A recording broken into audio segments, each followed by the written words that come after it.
where he was falsely accused, goes before the Romans by his own people. They're wanting him to be crucified. If this was a lie, you knew what was coming down the pipe. You knew that you'd be whipped within an inch of your life, the whips of the Romans, everything. If this was a lie, why would he say nothing when Pilate said, I see you did nothing? Right? And then again, he whips him. Not a word said. In fact, he says, listen, I have the power to kill you, Pilate says. I have that power. And what did Jesus respond? No man takes my life from me. I give it willingly. If this was baloney, if this was just a made up, just some good guy, why would he go through that? Why wouldn't he defend it? Why would he say, no one's going to take my life I give up myself? And then threatened with the cross and the torture that man went through. When I say man, I mean God man. Only God could come down in a form of man and take that and have that wherewithal and that commitment. None of us could. And then they crucify him on the cross.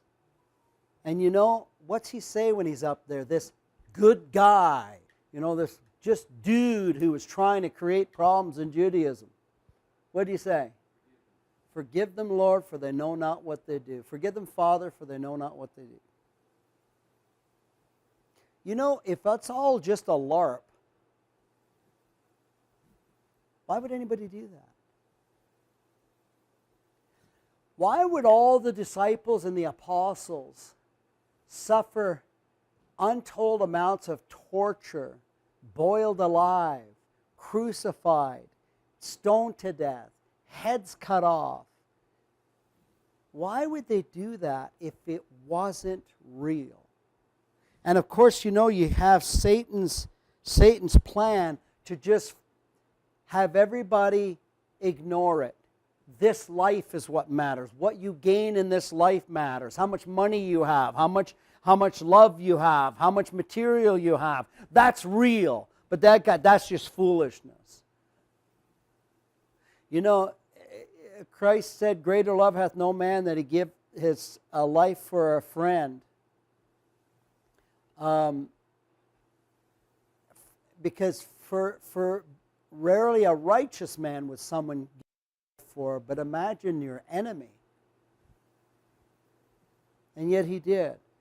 All of this stuff should, and so we talk about the cross, we talk about blood.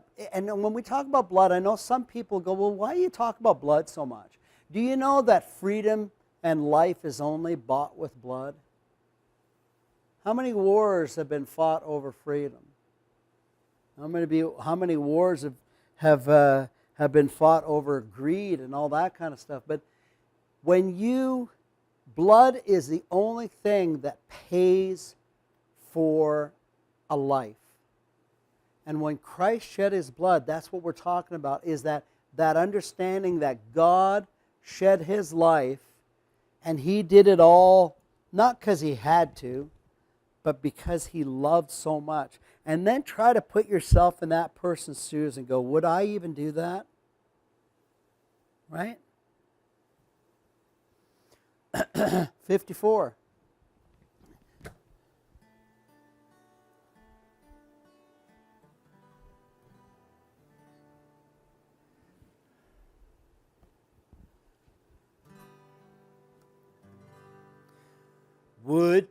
That's going to be way too low, isn't it? Would you be free from your burden of sin? There's power in the blood, power in the blood. Would you or evil a victory win? There's wonderful power in the blood. There is power, wonder-working power in the blood of the Lamb There is power, power, wonder-working power in the precious blood of the Lamb. Would you be free from your passion and pride? There's power in the blood, power in the blood. Come for a cleansing at Calvary's tide. There's wonderful power in the blood. Come on, sing out. Power, King power in the blood of the Lamb. There is power, power, wonder-working power in the precious blood of the Lamb. Would you be whiter, much whiter than snow? There's power in the blood, power in the blood. Sins are lost in its life-giving flow. There's wonderful power in the blood.